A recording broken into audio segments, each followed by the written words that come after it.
Sudah siap sampaikan perpisahan pada hal-hal indah, pada orang-orang terbaik, pada momen yang hanya akan terkenang di sini selamanya.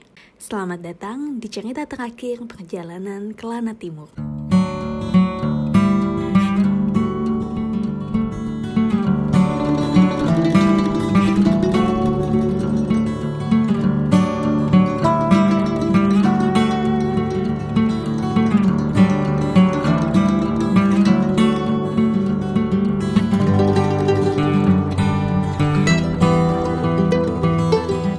Pagi ini cuaca masih sangat bersahabat. Kami akan berkunjung ke sebuah pulau yang biasanya disebut sebagai Pulau Pisang atau Pulau Syahrir.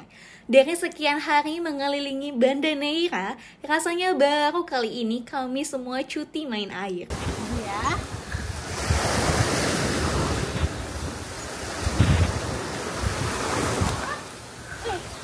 Jalan mulus dong. Ngeliat Kak Asmi kembaran sama anak kecil lagi main ayunan, jadi ingat waktu zaman SD pas istirahat pasti langsung turun buat main ayunan. Gak tau kenapa, pokoknya waktu kecil itu kalau udah main ayunan pasti rasanya bahagia banget. Hai, kita lagi ada di Pulau Syahrir. Untuk naik ke spotnya kita perlu menaiki tangga. Hari ini sebenarnya agenda bebas, aku berencana keliling sekitar hotel saja dan bersantai. Tapi karena belum sempat berkunjung ke Pulau Syahrir, jadi rasanya nanggung kalau tidak ikut yang lain untuk eksplor pulau yang satu ini. Sini Zilmi Zola. Aduh. Baru mulai loh. Halo guys, kenalin Zilmi Zola. Zilmi Zola. Katanya ada spot yang bagus banget di pulau ini. Jadi untuk menuju spot tersebut kita perlu trekking singkat. Tidak terlalu melelahkan, hanya saja matahari tiba-tiba sangat terik. Namun perjalanan semakin teduh saat kami tiba di perkebunan pala. Di atas aku ini semua adalah pohon pala. Pohon pala. Jadi kayak ini tuh ada perkebunan pala. I like to be educated, but I'm so frustrated. Hello to my loneliness. I guess that ignorance is bliss. Ini sih yang unik, banyak mangga kecil berjatuhan di sekitar perkebunan pala. Tentu saja bisa dimakan dengan cara dikupas. Kalau ditanya rasanya gimana, beberapa bilang manis, tapi aku pas banget dapet yang asam. Tapi tetap enak kok dan segar buat dimakan siang-siang kayak gini. Saatnya melanjutkan perjalanan. Ini sudah setengah jalan menuju spot bagus yang aku bilang tadi. Mungkin hanya butuh sekitar 5 menit dan kami sudah sampai. Tempat ini definisi sangat wangsa karena nyaman untuk berdiam dan melamun seperti hobiku. Di sini juga bisa melihat gunung api Banda loh dari kejauhan. Yang ini kenceng banget. Lihat deh belakang aku.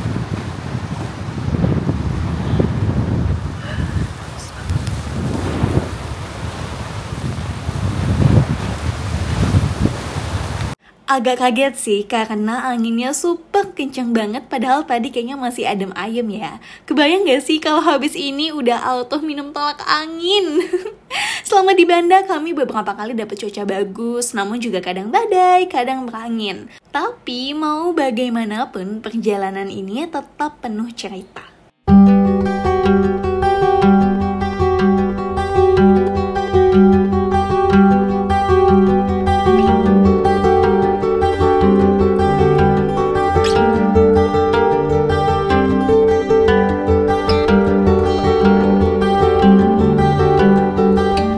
Kami sempat terjebak badai dan berteduh di rumah warga. Namun saat cuaca sudah mulai membaik, kami lanjut berjalan-jalan di Pulau Banda, melewati rumah-rumah warga untuk menuju Benteng Nassau. Kalau kamu masih ingat ceritaku tentang peristiwa Benteng Nassau di episode 3 yang lukisannya ada di Rumah Budaya. Nah, benteng ini masih ada sampai sekarang dan bahkan sumur tempat pembuangan jenazah ke-40 orang berpengaruh tersebut juga masih ada. Letak Benteng Nassau itu dekat dengan Benteng Belgika. Jadi, tanpa perlu berlama-lama, kami langsung menuju Benteng Belgika untuk melihat sunset. Di episode 4 kemarin, aku sudah sempat ke Benteng Belgika, sedangkan beberapa teman yang lain belum sempat berkunjung. Jadi, Benteng Belgika adalah destinasi terakhir dalam perjalanan Banda Neira. Masa lu salah naruh sambal ini Enggak, emang sambal pisang. Iya benar. Di atas. Waktu pertama kali berkunjung, aku datang sekitar jam 7 pagi. Dan benteng masih sangat sepi. Sekarang kami datang sore dan ternyata benteng cukup ramai. Kalau ditanya sebaiknya datang pagi atau sore ya, jujur kalau aku lebih suka pagi. Namun bersantai di benteng Belgika sore hari juga sangat menyenangkan.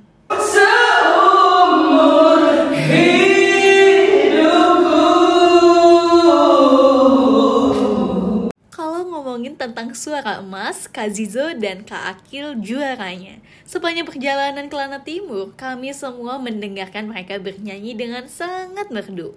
Tadi pagi, Kak Akil memberikan aku secari kertas yang dilukiskannya mataku. Ternyata Kak Akil tuh multi talent banget, dan sekarang dia sedang melukis Gunung Api Banda. Pemandangannya sama kan dengan uang 1.000 keluaran terbaru. Kataku, kamu harus lihat langsung ke sini. Dan jangan lupa untuk siapin uang 1.000 ketika mau berkunjung ke Benteng Belgika.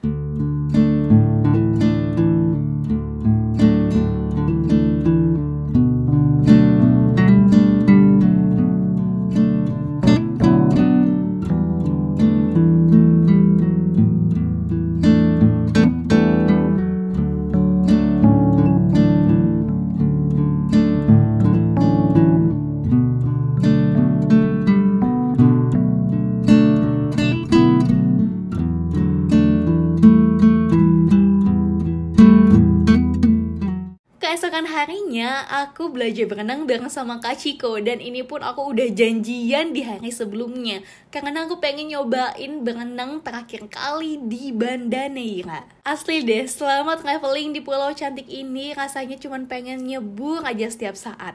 Dan ini pun aku dan Kak Ciko itu ngambil sedikit waktu sebelum kami semua kembali ke Ambon.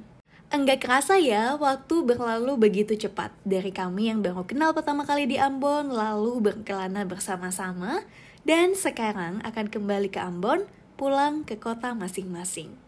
Perjalanan ke Lana Timur bersama orang-orang terbaik juga memberikan kenangan terbaik dari sebuah tempat.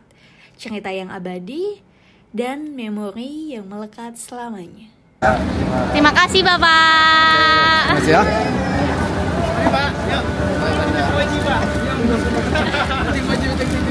See you again Banda.